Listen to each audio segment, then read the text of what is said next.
कला, ललाटे काश्मीरं विलसति गले मौक्तिकलता, स्फुरद् काञ्ची शाटी पृथुकटितटे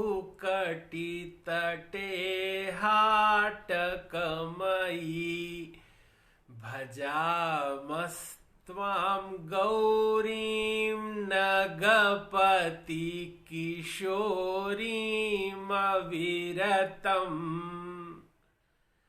परब्रह्म परमात्मा की कृपा से अनंत काल का यह समय, जिसके प्रारंभ का और अंत का कुछ भी परिगणन करना संभव नहीं है, इस अनंत में, इस व्यापक सृष्टि चक्र में हम सब लोग आज यहां उपस्थित हैं। भारतवर्ष संपूर्ण विश्व में एक जागृत और चैतन्य राष्ट्र है। ये जीवंत है। यहां हिमालय से लेकर समुद्र पर्यंत देवता ही निवास करते हैं और सर्वत्र आनंद ही आनंद व्याप्त है। प्रतिकूलताएं आती रहती हैं, लेकिन उनको भी पार कर हम उस पूर्णता की ओर अग्रसर रहते हैं। निरंतर हमारे जीवन में जो दिव्य भावना रहती है वह पूर्णता का उदय है। वह पूर्णता प्रत्येक व्यक्ति में परिलक्षित होती है। हमारा जीवन अत्यंत प्रासादिक है, सहज है और स्वाभाविक जीवन जीने का नाम ही वस्तुतः पूर्ण जीवन जीना है। प्रत्येक व्यक्ति परमात्मा का ही अंश है और परमात्मा के इस अंश में निरंतर पूर्णता का भान होना चाहिए। जैसे भगवान भुवन भास्कर निरंतर अपनी प्रकाश रश्मियों से प्रत्येक व्यक्ति का जीवन प्रकाशित करते रहते हैं, तो वह प्रकाश निरंतर हम सब तक आता रहता है। और वही जैसे रश्मि की किरणें हम तक आती हैं, वह अनंतानंत किरणें हम तक पहुंचती रहती हैं, जिससे कि हम निरंतर आनंद का अनुभव करते रहते हैं। और उसी तरह परमात्मा की, परब्रह्म परमात्मा की निरंतर कृपा वत्सल छाया हम पर पड़ती रहती है, जिसका हम आनंद का अनुभव करते रहते हैं। तो ज्योतिष विषय पर आज चर्चा करते हैं। राजरानी जी को हम नमन करते हैं। आज की इस पुनीत सायंकालीन गोधूली बेला में हम निरंतर ज्ञान सत्र में बैठे हैं और निरंतर ज्योतिष विषय, अध्यात्म विषय और इसका चिंतन कर रहे हैं। दैहिक दैविक भौतिक तापा, राम राज नहीं काहू ही व्यापा। अगर परब्रह्म परमात्मा की कृपा से संवलित यह संसार है और इस संवलित संसार में हम सब भगवत धाम, भगवत नाम का आश्रय लेते हैं, तो निरंतर राम राज्य कैसा होगा कि जहां दैहिक दैविक भौतिक ताप नहीं होगा, वहीं राम राज्य होगा। इसको समझते हैं ज्योतिष की दृष्टि से, अध्यात्म की दृष्टि से, शिक्षा की दृष्टि से, हमारे चिंतन की दृष्टि से अगर हम इसको समझेंगे तो हमारा जीवन पूर्णतः इन तीनों पर ही निर्भर रहता है। क्योंकि तीन तरह की विद्याएं हैं। जो तीन विद्याएं हैं उसमें आध्यात्मिक विद्या है, जिसमें हम मूल अध्ययन करते हैं, दिव्य ज्ञान का चिंतन मनन करते हैं। श्रीमद् भगवत गीता में तो कहा गया है कि बाकी सारी विद्याएं तो केवल पेट पालने की विद्या है। मूल विद्या है वह अध्यात्म विद्या है। आत्म विद्या, स्वयं की विद्या जो है, जो मोक्ष प्रदान कर देने वाली है, वह विद्या है, मुख्य विद्या है आध्यात्मिक विद्या। बाकी सारी तो आदि भौतिक विद्याएं हैं। वह आदि भौतिक विद्याएं क्या हैं? जीवन यापन के लिए हैं। कि हम ठीक से जीवन यापन कर सकें, इसलिए उन भौतिक विद्याओं को पढ़ते रहते हैं। तो 3 तरह की विद्याएं हैं, त्रिस्तरीय विद्या है, जिसमें दैहिक, दैविक और भौतिक है। तो भौतिक विद्या हम इसलिए पढ़ते हैं कि हम अपनी आजीविका का निर्वहन कर सके, इसलिए विद्या पढ़ते हैं। कोई आदमी बहुत पढ़ लिख करके बैंक में सर्विस कर लेता है तो सारे जीवन नोट गिनता रहता है, अन्य किसी का नोट और हिसाब रखता रहता है, और केवल अपने भरण पोषण के लिए, उदर पूर्ति के लिए कुछ धन पा जाता है। तो क्या वो अब उसके जीवन की सार्थकता है? अगर हमें 24 घंटे मिले हैं, 24 घंटे में 8-8 घंटे अगर हम विभाजित करें तो 8 घंटे हमने निद्रा में बिता दिए, और 8 घंटे हमने नित्य कर्म करने में बिता दिया, और 8 घंटे में हमने वो जो आदि भौतिक विद्या जिसके लिए उदर पूर्ति कर सकते हैं उसमें दे दिया। तो स्वयं के लिए तो समय ही नहीं निकाला। तो दैहिक, दैविक, भौतिक ताप से मुक्ति कैसे होगी? और राम राज्य आने पर ये त्रिताप नहीं रहेंगे। तो कब होगा? जब हम आध्यात्मिक विद्या, स्वयं के लिए समय दें।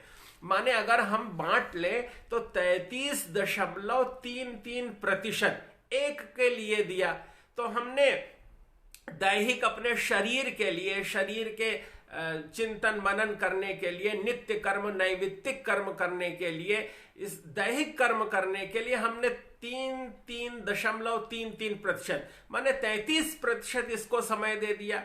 फिर दैविक हम जिससे बने हैं उसके लिए कृतज्ञता ज्ञापित करना है, वह स्वर होना चाहिए, और हम जब उसका स्मरण करेंगे, चिंतन करेंगे, मनन करेंगे, हम जो 3 ऋण हैं, जो 3 ऋण उतारने के लिए व्यक्ति निरंतर कर्मरत रहता है, कि वह 3 ऋण, ऋषि ऋण, पितृ ऋण और देव ऋण उतर जाएं।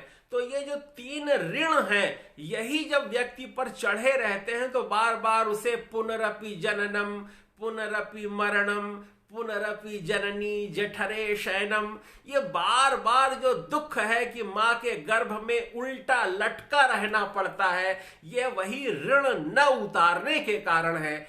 हमें निरंतर वे ऋण उतारना चाहिए। भगवान भी इस धरा पर आए तो निरंतर सारे कर्म करते हुए वे सत्कर्म की ओर ही प्रेरित करते हैं। अगर कोई व्यक्ति कहे कि हम बहुत दुखी हैं, हमारे जीवन में बड़ा कष्ट है, तो आप विचार करिए कि मां भगवती जगत जननी सीता मैया जब अयोध्या से निकली और भरत जी ने भी उनकी राम जी की चरण पादुकाएं ले ली, तो क्या मां भगवती सैंडल पहनती रही होंगी? जंगल जंगल 14 वर्षों तक जिन्होंने नंगे पैर भारत की इस पवित्र धरा पर निकले हैं, और क्या वो रास्ते आज की तरह राजनेताओं के आने पर स्वच्छ और निर्मल किए गए रहे होंगे? वे जंगल में कटीले कंकड़ों और कांटों के बीच से मां भगवती जानकी निकली होंगी, जिनके पैर में निरंतर रक्त की ही महावर लगी रही होगी। ऐसी वो मां भगवती जगत जननी इस धरा पर आई है, तो उनने इतना कष्ट देखा है, और उनके कष्ट के आगे आज किसी के कष्ट की कोई उपमा करे, कोई तुलना करे, तो वो कैसे संभव है? भगवान श्री राम जो स्वयं अपने आप में ही एक विभूति है और उनका किसी से कोई उपमा नहीं की जा सकती, वे तो स्वयं अनघ हैं, निष्पाप हैं, और वे उस अनंत परब्रह्म परमात्मा की धर्मपत्नी को कितना कष्ट हुआ।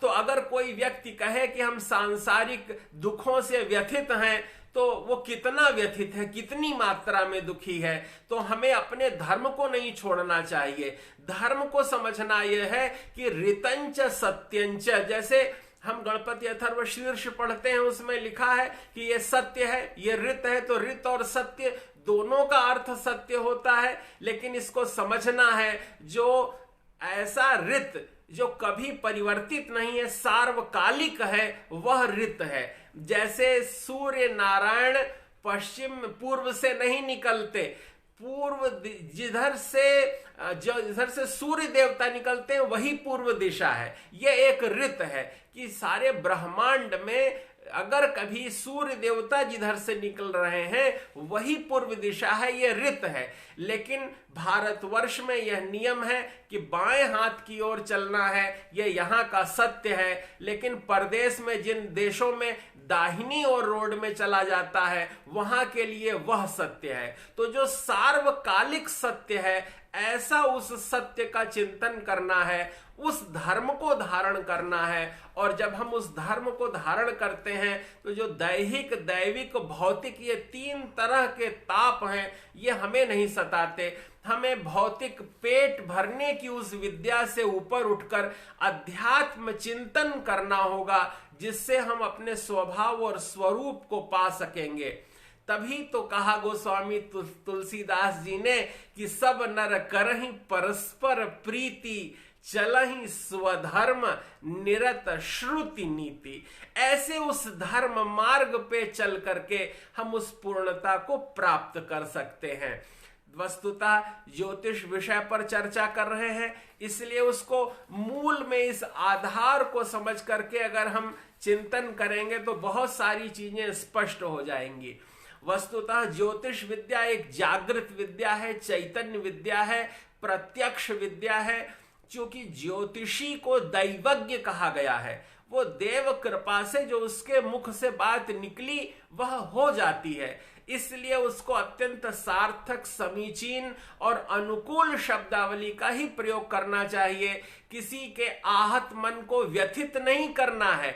अगर कोई हमारे निकट आया है तो उसकी चित्त चेतना प्रासादिक हो जाए, उसका अंतःकरण आह्लादित हो जाए और वे सूक्ष्म उपाय जिनके माध्यम से उसके चिंतन में सकारात्मकता आ जाए, वह बात हमको बतानी है। इस संसार में किसी की कुंडली खराब नहीं होती, क्योंकि भगवान ने प्रत्येक व्यक्ति को बनाया है और जिसको भगवान ने बनाया है वो खराब कैसे हो सकता है। वे जगत नियंता, परात्पर, परब्रह्म, परमात्मा खराब निर्माण कैसे कर सकते हैं। वो तो सर्वोत्तम निर्मित ही उनकी होती है, वो सर्वोत्तम का निर्माण करते हैं। और दैवज्ञ वह देख करके बताता है कि आपके लिए अनुकूल मार्ग क्या है। ज्योतिषी केवल एक स्ट्रीट लाइट का काम करता है, जन्म पत्रिका केवल उसके जीवन का एक रोड मैप है कि वो किस दिशा में जाए। अगर उसके कर्म स्थान में चंद्र प्रबल है और वो कोई पर्वतीय कार्य कर रहा है तो कैसे सफल होगा।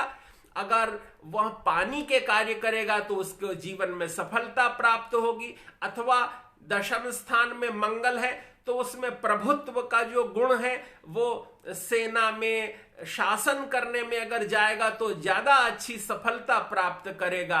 अगर उसका गुरु पंचम और नवम स्थानीय है तो उसके वाणी में अमृतत्व है, उसको बोलने का कार्य करना चाहिए, चिंतन का, अध्ययन का, मनन का, पठन पाठन का कार्य करना चाहिए। यदि सप्तम स्थान में एक स्थान पर यदि चंद्रमा भी है, शुक्र भी है, बुध भी है तो एक दत्तात्रेय योग बनता है। दत्तात्रेय योग माने उसमें ब्रह्मा, विष्णु और महेश तीनों की संभावनाएं विद्यमान है और वो सामर्थ्य इतनी अनंत विकसित हो सकती है कि वो अनंत को प्राप्त कर सकता है। क्योंकि लगभग एक कुंडली में 2500 के आसपास योग होते हैं, लेकिन उसमें बहुत से अच्छे योग होते हैं, कई खराब योग होते हैं। लेकिन कौन सा योग कब फल देगा और उसके लिए कितनी तैयारी है, ये जानना बहुत जरूरी है।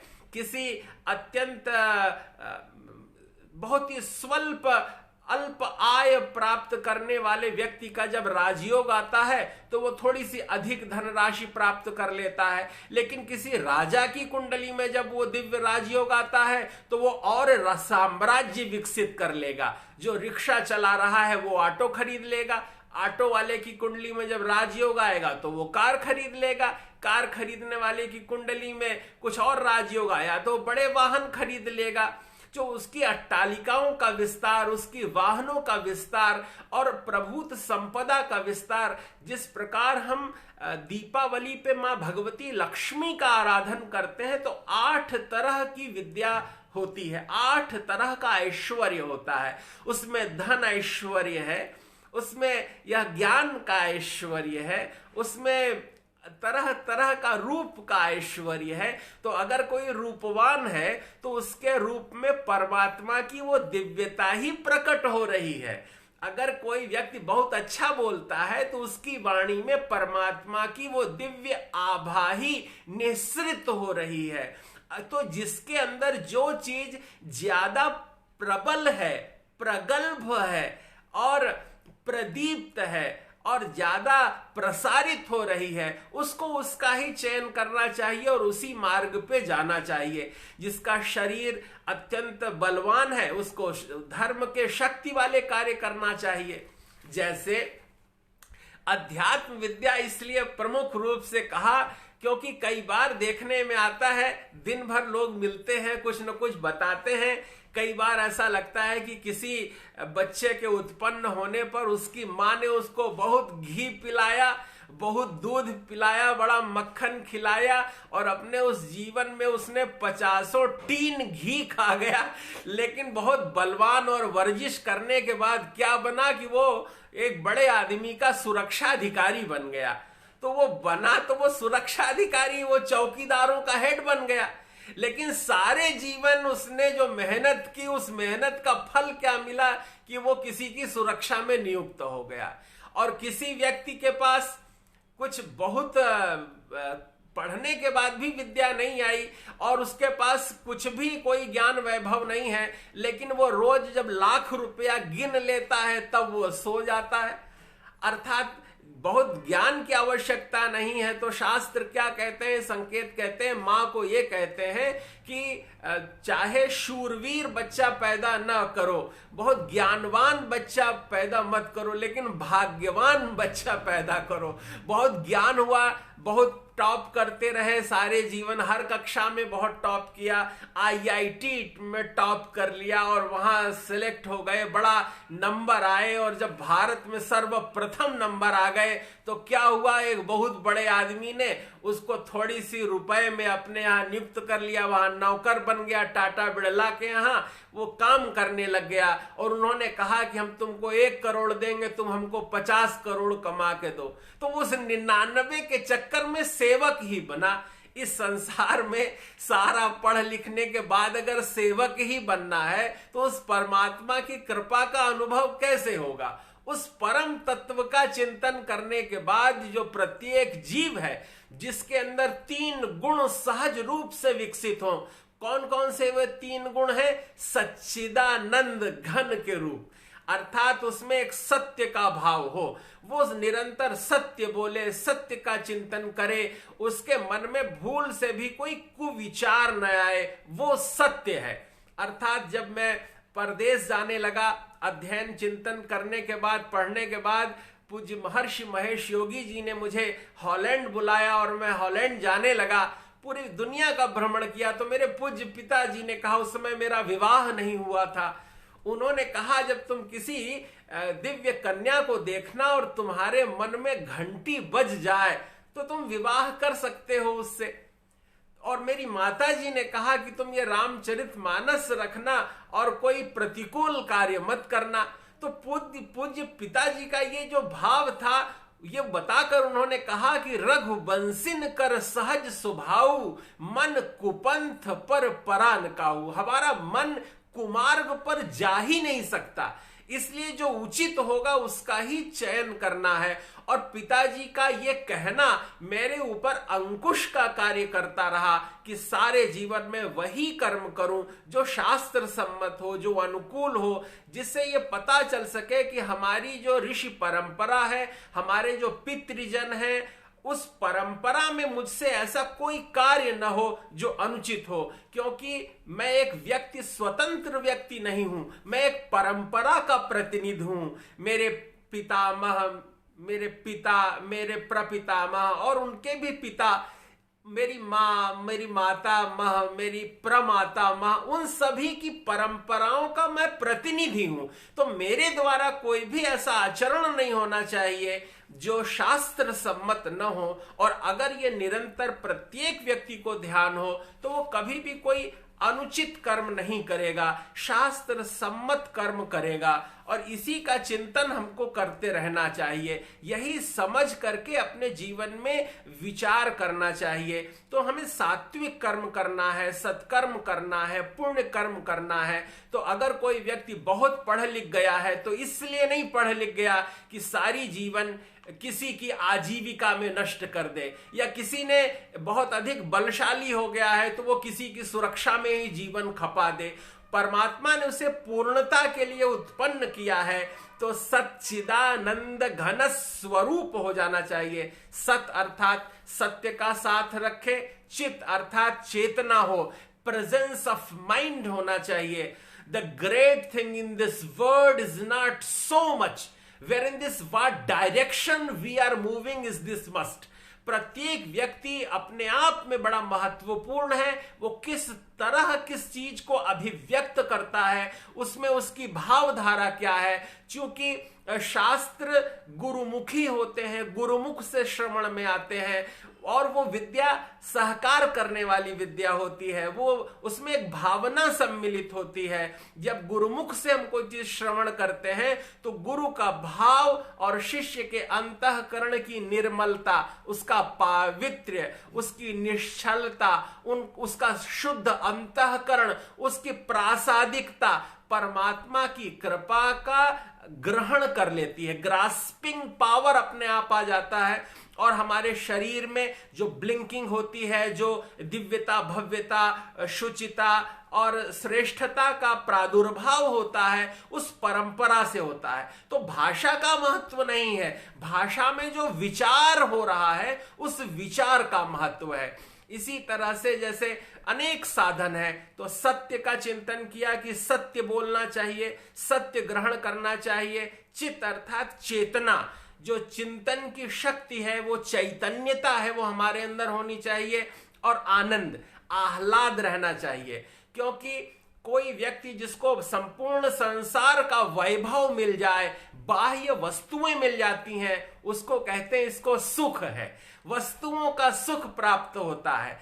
बाह्य वस्तुओं का शरीर के बाहर की उपलब्धता का सन्निकर्ष सुख कहलाता है। जैसे सोफा बहुत अच्छा है, सोफा पर बैठे हैं, ये सुख है। और इससे ऊपर की एक दशा है, वह है शांति। उसमें बाह्य वस्तुओं की आवश्यकता नहीं रहती। उसमें यह भी आवश्यकता नहीं है कि आप एकांत में हैं अथवा भीड़ में हैं। कोई बहुत श्रेष्ठ व्यक्ति है, वो भीड़ में भी अकेला ही है, और बहुत अकेले में भी जिसके मन में अशांति है वो भीड़ में है। कोई अकेले कमरे में बैठा है लेकिन अनंतानंत लोगों का चिंतन करके सुखी दुखी हो रहा है। द्वासुपर्णा सयुजा सखाया, विभिन्न फलों को चखता है, और खट्टा मीठा फल होने के कारण खट्टे मीठे सुख दुख हानि लाभ जय पराजय यश अपयश का चिंतन करते रहने के कारण वो व्यक्ति एकांत में रहने में भी भीड़ में है, और दुखी है, ग्लानिग्रस्त है और पीड़ित है, अंधकार का अनुभव करता है, क्लेद है, उसको क्लेश है, उसका अंतःकरण व्याकुल है, चित्त चेतना मलिन हो रही है। लेकिन कोई व्यक्ति अकेले में ही परमानंद में है, तो ये मानसिक दशा है, वो आनंद की दशा है। सच्चिदानंद आनंद, जो आनंद है वो सुख से ऊपर शांति है। तो व्यक्ति वस्तुओं की अपेक्षा के से में न रहते हुए भी जो शांति का अनुभव करे, अर्थात अनुकूलता में तो सारा ब्रह्मांड अनुकूल है, लेकिन जो प्रतिकूलता में भी आनंद का अनुभव करे, उसका आनंद तिरोहित न हो, वह शांति है। शांति क्या है कि वस्तुओं की अनुपलब्धता में भी चित्त में क्लेश न आए और स्थित प्रज्ञ बना रहे। गीता के अनुसार उसे शांति कहते हैं। तो सुख से ऊपर शांति है, शांति से ऊपर आनंद है। आनंद का मतलब यह है कि कोई व्यक्ति जैसे बहुत शांति का अनुभव करे कि भाई वो 15 दिन से वेंटिलेटर में लेटा हुआ है, तो वो कोई शांति नहीं हुई। शांति माने नव नवोन्मेष शालिनी प्रतिभा का प्रतिक्षण प्रस्फुरण होता रहे, तब वे नए नए विचार से संयुक्त होकर के वो आनंद आह्लाद का अनुभव करेगा। भगवत कृपा जिस पे होगी वो आनंद का अनुभव करेगा। माने हम वस्तु की अनुपलब्धता में भी हमारा आनंद तिरोहित न हो, हम आनंदित रहें। और इन तीनों अर्थात सत्य का, चित्त का और आनंद का घन अना अर्थात एब्स्ट्रैक्ट, उसका सार वो परमात्मा है। तो भगवान जो है वो जो जगन नियंता है, जो आह्लादकारिणी शक्ति है, जो परात्पर परब्रह्म विश्व ब्रह्मांड को बनाने वाले हैं, वो मकड़ी की तरह इस संसार का सृजन करते हैं और सब उसमें समा जाता है। लेकिन वो जिस पे रीझते हैं, जिसको अपना मानते हैं, उसको अपनी बात प्रकट कर देते हैं। तो उस तरह सच्चिदानंद घन स्वरूप का चिंतन करने वाला ही पूर्णता का अनुभव करता है और परमात्मा की कृपा को प्राप्त करता है। और निरंतर उर्ण होते हुए ऋषियों से, अर्थात जो ज्ञान हमने प्राप्त किया है, अगर वो ज्ञान हमने दे दिया तो हम उर्ण हो गए। अर्थात ज्ञान होने से हम ज्ञानी नहीं हैं, ज्ञान जब हम देंगे तब हम ज्ञानी बनेंगे। धन होने से हम धनी नहीं हैं, धन हमने उचित जगह दान दिया, किसी लाभार्थी को लाभ पहुंचाया, तब हम धनी हैं। हम आनंद में हैं, इससे हमारा कोई किसी को अंतर नहीं पड़ेगा। लेकिन हमारी निकटता में, परिवेश में आनंद अपने आप व्याप्त हो गया, तब हम आनंद के दाता बन सकते हैं। और संभव ही है, जो हंसेगा नहीं वो हंसा कैसे सकता है, जो ज्ञान जिसको नहीं होगा वो दूसरे को ज्ञान कैसे देगा, जो नृत्य नहीं कर सकता वो दूसरे को नृत्य कैसे सिखा सकता है, जो स्वयं प्रसन्न नहीं है वो दूसरे को कैसे प्रसन्न करेगा। अकारण ही लोग यहां मुंह लटकाए घूम रहे हैं। भगवान ने उन्हें हाथ पैर नाक कान सब कुछ दिया। परमात्मा अगर उसमें कुछ कमी करे तो आप कहो कि कमी कर दिया, लेकिन आपको एक संपूर्ण मनुष्य बनाकर उत्पन्न कर दिया। लेकिन वस्तुओं की आकांक्षा के कारण आप अपना मन मलिन किए रहते हैं। आप भगवान से भगवान की वस्तुएं मांगते हैं। अरे किसी दिन भगवान से भगवान को मांग कर देखिए, परमानंद आ जाएगा। बहुत प्राचीन काल की बात है कि हम अपनी सृष्टि को कैसे अच्छा रख सकते हैं, क्योंकि ज्योतिष विद्या वो पूर्ण विद्या है जिससे हम कर सकते हैं, ये सब संभव है। राजा दिलीप गौचारण करने लगे, उनके यहाँ संतान नहीं हो रही थी और उन्होंने गाय चराने का संकल्प लिया। ऋषियों ने कहा कि स्वर्ग में जो गौ माता है और उनकी जो कन्या है, इस गाय की इस बछड़ी को आप चराइए और इससे जो दूध उत्पन्न होगा उसको आप पान करेंगे तो आपको संतान होगी। वो ले जाते हैं और रघुवंश में महाकवि कालिदास ऐसा वर्णन करते हैं कि जब वो गाय खड़ी रहती थी तो भारत का चक्रवर्ती सम्राट खड़ा रहता था। जब गाय जल पीती थी तभी वे सम्राट जल पीते थे। जब वो गाय बैठती थी तभी वो बैठते थे, क्योंकि सेवा धर्म बड़ा कठिन है, सरल बात नहीं है। तो नंदिनी की सेवा करते पीछे पीछे, आगे आगे नहीं चल रहे थे, पीछे पीछे चल रहे थे। और 21 दिन हो गए, एक नंदिनी प्रसन्न हो गई। मनुष्य की वाणी में उन्होंने कहा कि वरम ब्रूहि, वर मांगिए, मेरे थनों से दूध टपक रहा है, वो दुग्ध का पान कर लीजिए, आपके यहाँ कल्याणकारी संतान उत्पन्न होगी सूर्यवंश में। तब राजा दिलीप कहते हैं कि हे माँ, एकांत में गौचारण करते हुए ऋषियों की गाय हैं आप, मैं अगर आपके यहाँ एकांत में दुग्ध का पान करूंगा तो मेरी जो संतान उत्पन्न होगी वो चोर पैदा होगी। हे माँ, आप मुझ पे प्रसन्न हैं तो आप आश्रम चलिए, आपके दूध का पहला अधिकार आपके बछड़े का है, वो पहले वो दुग्ध पान करेगा, जो उससे दूध बचेगा वो यज्ञ हवन अनुष्ठान के लिए जो उपयोग में आएगा, दूध दही घृत उसमें उपयुक्त होगा। जो अंतेवासी आश्रम में रहते हैं वे उनके उपयोग में आएगा। मैं राजा हूं, मैं कर नहीं ले सकता। और फिर जो बचा हुआ दूध होगा, जो प्रसाद रूप में वितरित होगा, मैं उसका पान करूंगा। जब ऐसा सुना मां भगवती नंदिनी ने, तब फिर ऐसे दुग्ध का पान करने के बाद उस आदमी के घर में फिर भगवान राम जन्म लेते हैं। जिसे चाहिए कि उसके घर में भगवान पैदा हो, उसे अन्न की शुचिता रखनी चाहिए, उसे स्पर्श की शुचिता रखनी चाहिए। बहुत पुरानी बात नहीं है, अभी यहीं तीर्थराज प्रयाग में यही 50 साल पहले की बात है। बहुत श्रेष्ठ संत पूज्य देवरहा बाबा थे। उनसे किसी ने कहा कि मैं बहुत ही श्रेष्ठ कर्म करता हूं और बहुत ही नियम से गाय को दुहता हूं और उससे घृत निकालता हूं, मैं यज्ञ हवन अनुष्ठान करता हूं, लेकिन गुरुदेव फल नहीं मिल रहा है। तो फल क्यों नहीं मिल रहा है?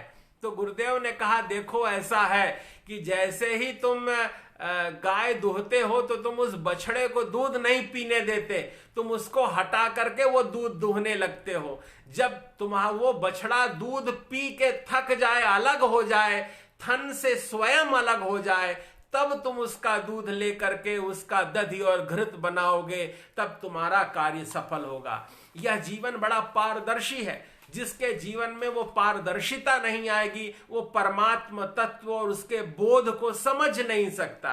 उस जीवन को समझने के लिए उस दिव्यता को धारण करना होगा, क्योंकि जो 12 राशियां हैं वो 3 स्तरों पर विभक्त हैं।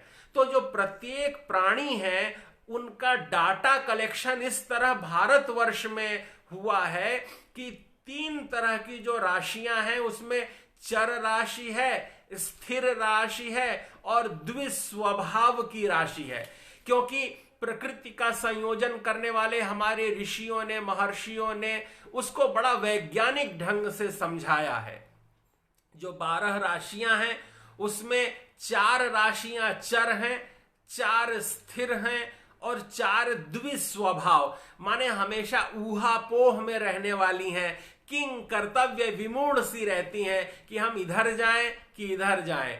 तो जो 1, 4, 7 और 10 अर्थात मेष राशि, कर्क राशि और तुला राशि और मकर राशि है, ये 1, 4, 7 और 10, ये 4 राशियां चर स्वभाव की हैं, निरंतर चलती रहती हैं और इनमें हमेशा कोई बात का बहुत निर्णय नहीं करती, लेकिन गतिमान रहती हैं। ये चर राशियां हैं। जो स्थिर राशियां हैं वो 2, 5, 8 और 11 हैं, तथा द्विस्वभाव अर्थात निरंतर उभय स्वभाव रखने वाली 3, 6, 9 और 12 है। इनको आप मेष, वृष, मिथुन, कर्क, सिंह, तुला, वृश्चिक, धनु, मकर, कुंभ, मीन, इनको 12 के क्रम में बांटकर ऐसा विचार कर लीजिए, इसको समझ लीजिए। क्योंकि जो ये पंच तत्व है, उस पंच तत्व से प्रभावित ही ये सारा संसार है और शास्त्रों में उसके बड़े सूक्ष्म संकेत दिए गए हैं। जैसे पश्चिम्याम प्रबलाम चिंताम, पश्चिम दिशा में सिर करके सोने वाले व्यक्ति को प्रबल चिंताएं घेरे रहती हैं। अब यह बात अग्नि पुराण में कही गई है। अगर किसी व्यक्ति को रात में स्वप्न आते हो, नींद पूरी न होती हो, चित्त में व्याकुलता हो और हाथों में बहुत अधिक रेखाएं हो, 2500 से अगर अधिक रेखाएं हैं तो इसका मतलब है कि इनकी नींद पूरी नहीं हो रही है, ये अशांत है, व्याकुल चित्त के हैं। तो उससे कम बहुरेखा दरिद्रता, बहुत अधिक रेखाएं होने पे वो बहुत धन संपन्नता को इंगित नहीं करते, लगता है धनाभाव है, क्योंकि व्यक्ति चित्त का स्थिर ही नहीं है और जब तक चित्त स्थिर नहीं होगा वो आनंद का कैसे अनुभव करेगा। इसीलिए उस चीज को समझने के लिए हमारे यहाँ प्रकृति का आश्रय लिया गया, जिसमें बताया गया कि जैसे अग्नि तत्व, पृथ्वी तत्व, वायु तत्व और जल तत्व, ये जो तत्व हैं राशियों का इसमें विभाजन किया गया कि कौन सी राशि कैसी है और किसका कैसे सहयोग रहेगा। जो अग्नि तत्व की राशि है अर्थात इन राशि के जातक स्वभावतः उग्र होते हैं, तत्काल प्रतिक्रिया देते हैं और नायकत्व करने का इनमें एक स्वाभाविक गुण होता है। वो मेष राशि है, सिंह राशि है और धनु राशि है। अर्थात 1, 5 और 9 ये जो 3 राशियां हैं ये अग्नि तत्व प्रधान होती हैं। उसके बाद जो पृथ्वी तत्व प्रधान राशि है वो है वृष, कन्या और मकर राशि। वृष दूसरे नंबर की राशि है, कन्या छठवें नंबर की राशि है और मकर 10वें नंबर की राशि है। अच्छा, इसको समझना इसलिए अत्यंत आनंदप्रद रहता है कि जैसे जो पृथ्वी तत्व की राशि है, अब पृथ्वी पर जैसे स्थिर तत्व है पृथ्वी तत्व, इसके ऊपर अग्नि वाले, अग्नि तत्व वाले और जल तत्व वाले दोनों रह सकते हैं।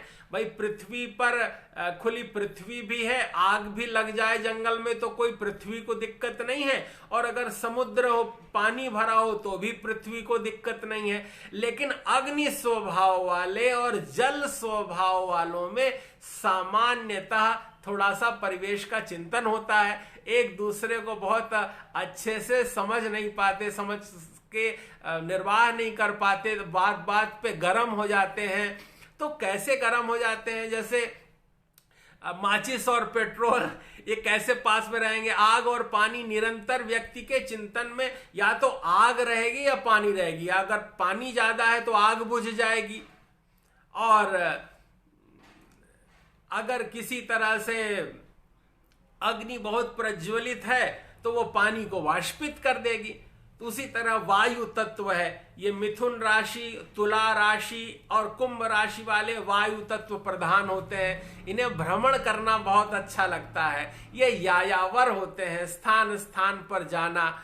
और चूंकि वायु तो वस्तुतः निर्गंध है, वायु में कोई गंध नहीं होती, लेकिन जो व्यक्ति जहां से वायु बह के आती है वो वहां के गुण दोष साथ में ले आती है। अगर वायु किसी सुगंधित उपवन से, पुष्प वाटिका से बह के आ रही है तो आपको अत्यंत आनंद का अनुभव होगा। बहुत सुगंधित गुलाब का, केवड़े का, चंपा का, चमेली का सुंदर सुगंध का अनुभव होगा। लेकिन अगर वायु किसी दुर्गंध के स्थान से आ रही है अथवा किसी तबेले से आ रही है तो आपको अकारण ही उस समय ऐसा लगेगा कि ये माने उसमें गोबर की सुगंध आ रही है साथ साथ।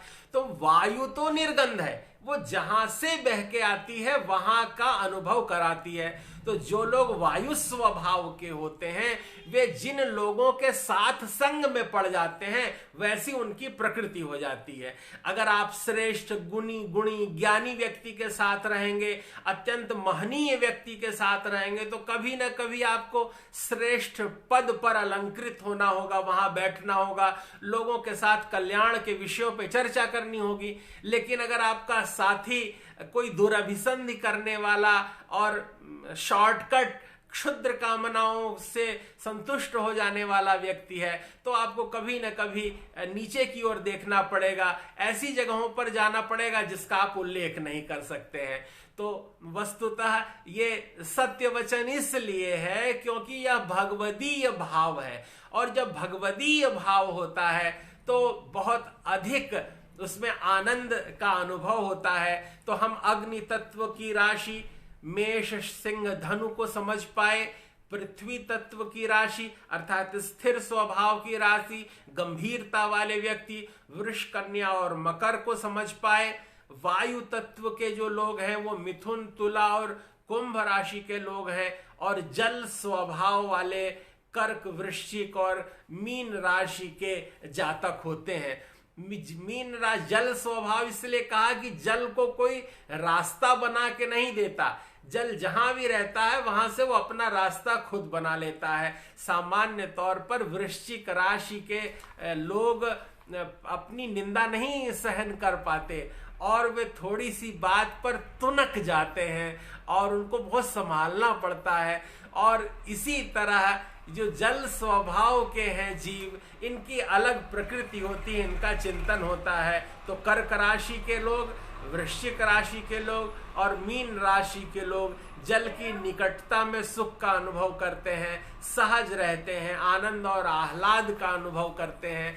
तो हम प्रकृति से राशियों को समझते हैं, व्यक्ति के स्वभाव को समझते हैं, उसकी आकृति देखकर ही समझ जाते हैं। ये आकृति भी एक तरह का भगवान की ओर से दिया गया विजिटिंग कार्ड है। यत्राकृतिस् तत्र गुणाः वसन्ति, जिसकी जैसी आकृति होती है उसमें वैसे गुण निवास करते हैं।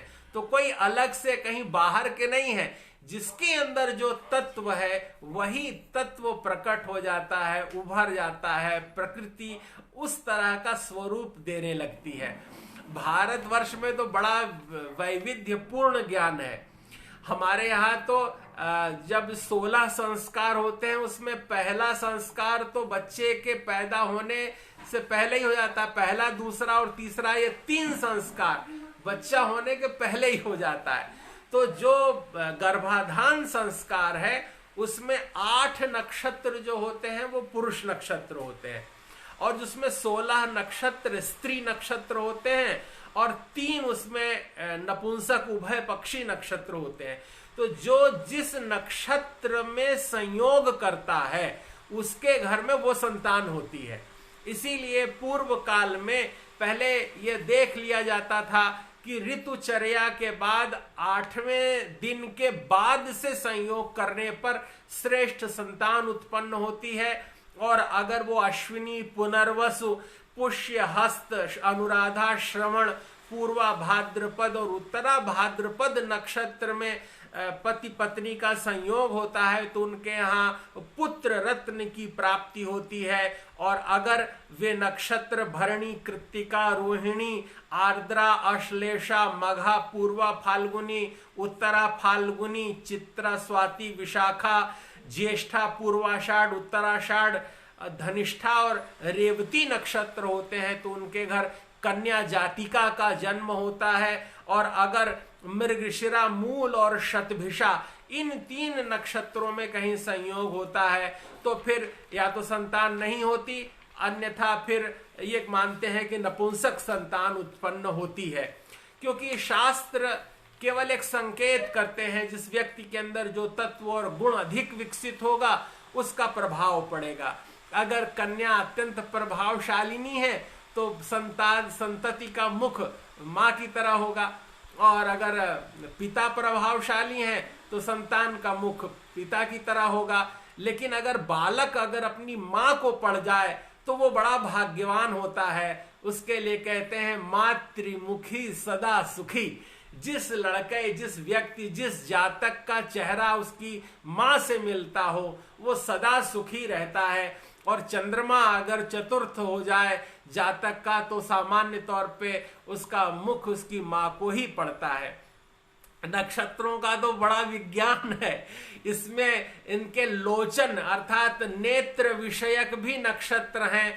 हमारे यहाँ अंध, मंद, काण और सुलोचन, ये 4 प्रकार के नक्षत्र बताए गए हैं, जिसमें हम लोग ये विचार करते हैं कि अगर कोई वस्तु चोरी हुई है तो वो मिलेगी कि नहीं मिलेगी। अर्थात चोर लोग भी अपना मुहूर्त की किस नक्षत्र में हम चोरी करें इसका भी विचार कर लेते हैं, तो उस चीज को उस तरह से समझ सकते हैं। जैसे अंधलोचन जो नक्षत्र हैं वो हैं रोहिणी, पुष्य, उत्तरा फाल्गुनी, विशाखा, पूर्वाषाढ़ा, धनिष्ठा और रेवती। ये अंध लोचन नक्षत्र कहलाते हैं और इसमें कोई वस्तु शीघ्र ही पूर्व दिशा में मिल जाती है। माने अगर कोई इन नक्षत्रों में चोरी हुई है तो पूर्व दिशा की ओर अगर कोई जाकर के देखेगा तो पूर्व दिशा में उसके चोर का पता चल जाएगा और जानकारी मिल जाएगी। जो मंद लोचन नक्षत्र हैं उनमें अश्विनी है, मृगशिरा है, अश्लेषा है, हस्त, अनुराधा है, उत्तराषाढ़ और शतभिषा नक्षत्र है। ये नक्षत्रों में खोई हुई वस्तु उत्तर में या दक्षिण दिशा में मिलती है। अगर इन नक्षत्रों में कोई सामान चोरी हुआ है तो उत्तर में या दक्षिण दिशा में पता लगाने पर मिल जाती है। कई बार गांवों में हमने अनुभव किया है कि किसी की भैंस चरते चरते उस दिशा में चली गई है, लेकिन घर मालिक को पता नहीं है, उसकी गाय नहीं मिल रही है, उसका बैल नहीं मिल रहा है, भैंस नहीं मिल रही है, तो वो पूछने आते थे। तो उनसे ये पूछते थे वो कितने बजे घर से निकली, पंचांग देख के बताते थे इस नक्षत्र में निकली, इतने बजे निकली तो इस दिशा में होगी, और उसकी दूरी भी बताई जा सकती है कि इतनी दूरी पर वो वस्तु मिलेगी। जो काण अर्थात मध्य लोचन नक्षत्र हैं उसमें भरणी है, आर्द्रा है, मघा है, चित्रा है, ज्येष्ठा है, पूर्व भाद्रपद नक्षत्र है, अभिजित नक्षत्र दोपहर में खोई है। तो इसमें खोई हुई वस्तु की जानकारी तो मिल जाती है पर वस्तु नहीं मिलती। अगर इन नक्षत्रों में कोई चोरी हो गई है या कोई चीज हमें पता चल गया कि कोई सोना किसी ने घर में रखा था वो चोरी हो गया, तो ये तो पता चल जाएगा कि वो चीज गई कहाँ गई है, किसने ली है, लेकिन व्यक्ति का पूर्ण परिज्ञान नहीं हो पाता, उसमें संशय बना रहता है। लेकिन जो सुलोचन नक्षत्र है उसमें कृत्तिका है, पुनर्वसु है, पूर्व फाल्गुनी स्वाति है, मूल श्रवण उत्तरा भाद्रपद, इनमें खोई गई वस्तु फिर नहीं मिलती। तो अगर इन नक्षत्रों में कभी कोई ऐसे कार्य हो जाए तो सावधान रहना चाहिए। सुलोचन नाम तो दिया है लेकिन इस नक्षत्र में फिर पता नहीं चलता कि कौन सी चीज कहाँ गई है।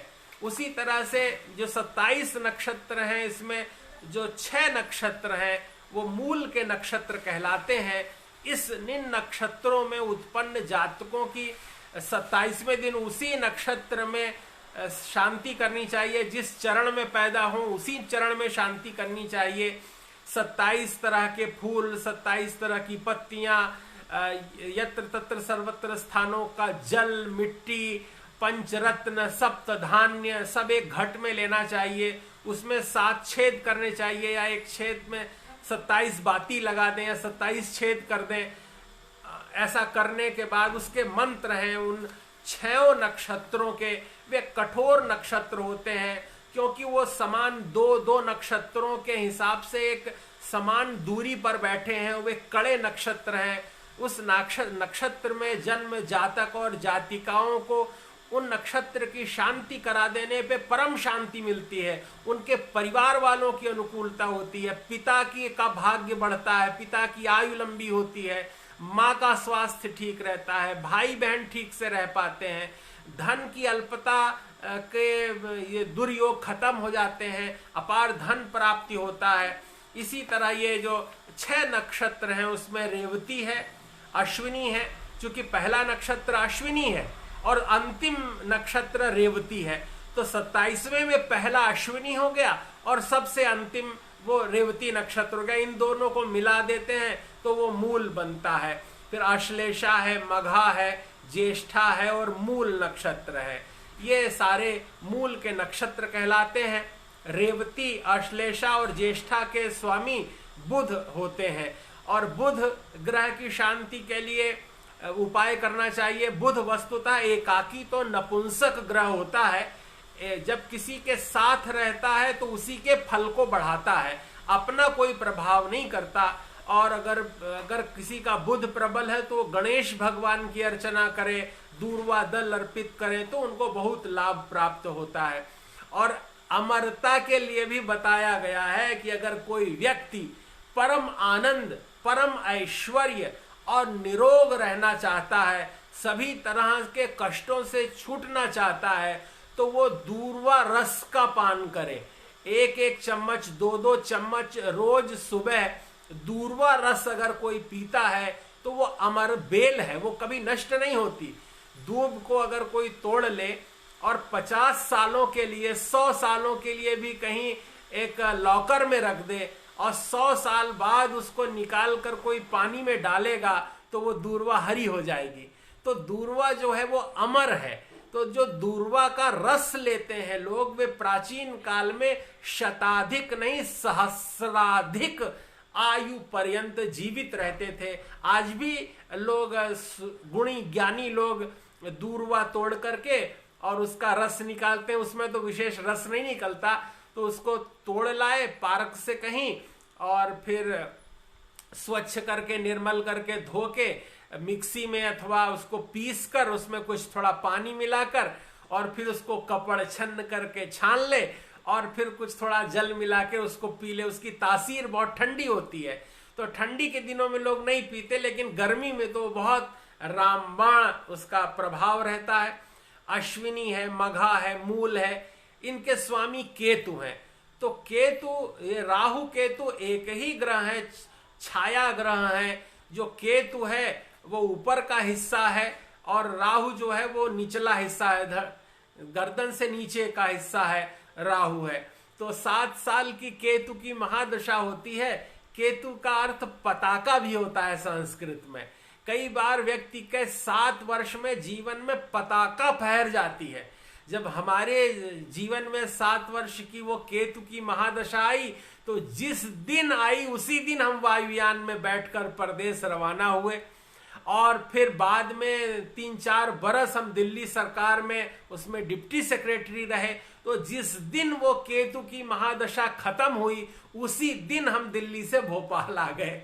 तो संसार में बहुत प्रतिकूलताओं के मध्य में बहुत जन संकुल में धन के अपार अजस्र प्रवाह में ले जाता है केतु, और झंडा फहरा देता है। तो कई बार तो लगता है कि जो केतु झंडा फहर रहा है, पर झंडा अकेले फहरता है और वो किसी के डंडे में लगा हुआ होता है।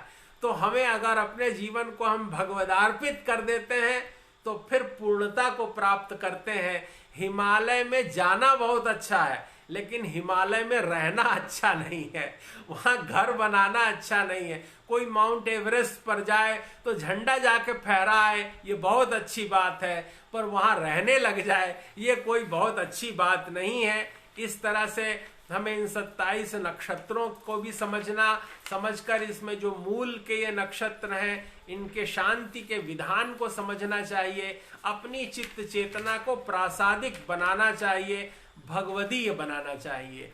एक महाराष्ट्र की एक कथा है कि एक माता निरंतर भगवान नाम का जप किया करती थी, और वो जब गाय के गोबर के उपले बनाती थी वो उन्हें दिखाई नहीं देता था। बहुत नेत्रों की ज्योति शिथिल हो गई थी, लेकिन परिवार में रहती थी, साथ में उनका यही कार्य था कि आप गोबर के उपले बनाइए। तो वो निरंतर उपले बनाती थी।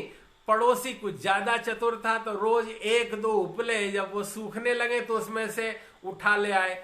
एक दिन घर की बहू ने कहा कि तुम इतने उपले बनाती हो, गए कहाँ, और आधे भी तो नहीं दिख रहे हैं।